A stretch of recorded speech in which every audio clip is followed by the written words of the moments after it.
بسم اللہ الرحمن الرحیم۔ ایک مرتبہ حضرت عمر رضی اللہ تعالیٰ عنہ کے عہد خلافت میں ایک لڑکے کو زنا کے جرم میں سزا دینے کے لیے لے جایا جا رہا تھا۔ واضح ہے کہ اسلام میں شادی شدہ زانی کے لیے سنگسار اور غیر شادی شدہ کے لیے 80 کوڑے بطور سزا ہیں۔ وہ لڑکا اونچی اونچی آواز سے پکار رہا تھا کہ میں بے گناہ ہوں، مجھے سزا نہ دی جائے۔ حضرت علی رضی اللہ تعالیٰ عنہ کا وہاں سے گزر ہوا تو حضرت علی رضی اللہ تعالیٰ عنہ نے اس لڑکے کی پکار سن کر سرکاری اہلکاروں کو روکنے کا حکم فرمایا اور لڑکے سے پوچھا کہ کیا معاملہ ہے۔ تو لڑکے نے حضرت علی رضی اللہ تعالیٰ عنہ سے کہا کہ جناب، جس جرم کی نسبت میری طرف کی جا رہی ہے وہ میں نے نہیں کیا، دعویٰ کرنے والی میری ماں ہے۔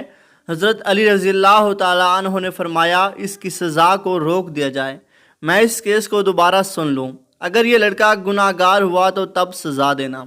دوسرے دن حضرت علی رضی اللہ تعالیٰ عنہ نے عورت اور لڑکے کو عدالت میں طلب فرما لیا۔ عورت سے پوچھا کہ اس نے تیرے ساتھ غلط کام کیا ہے؟ اس نے کہا ہاں۔ پھر حضرت علی رضی اللہ تعالیٰ عنہ نے لڑکے سے پوچھا کہ یہ عورت تیری کیا لگتی ہے؟ تو اس نے جواب دیا کہ یہ میری ماں ہے۔ عورت نے اسے بیٹا ماننے سے انکار کر دیا۔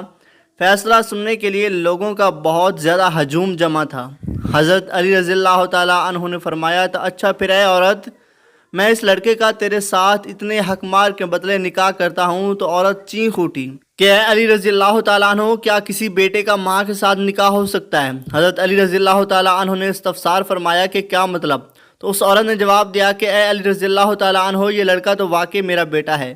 اس پر حضرت سیدنا علی رضی اللہ تعالیٰ عنہ نے فرمایا کہ کیا کوئی بیٹا اپنی ماں کے ساتھ بدکاری کر سکتا ہے؟ عورت نے کہا کہ نہیں۔ حضرت سیدنا علی نے فرمایا تو پھر تو نے اس اپنے بیٹے پر ایسا الزام کیوں لگایا؟ تو عورت نے جواب دیا اے علی رضی اللہ تعالیٰ عنہ، میری شادی ایک امیر کبیر شخص سے ہوئی تھی، اس کی بہت زیادہ جائیداد تھی، یہ بچہ بھی کم سن دودھ پیتا ہی تھا کہ میرا خاوند مر گیا۔ تو میرے بھائیوں نے مجھے کہا کہ یہ لڑکا تو اپنے باپ کی جائیداد کا وارث ہے، اس کو کہیں چھوڑ آؤ۔ میں اسے کسی آبادی میں چھوڑ آئی، ساری جائیداد میری اور میرے بھائیوں کی ہو گئی۔ یہ لڑکا بڑا ہوا تو ماں کی محبت نے اس کے دل میں انگڑائی لی، یہ ماں کو تلاش کرتا کرتا میرے تک پہنچ گیا۔ میرے بھائیوں نے مجھے پھر ورگلایا کہ اس پر جھوٹا الزام لگا کر اس کی زندگی کا سانس ہمیشہ ہمیشہ کے لیے ختم کر دیا جائے۔ تو میں نے اپنے ہی بیٹے پر جھوٹا الزام اپنے بھائیوں کی باتوں میں آ کر لگا دیا۔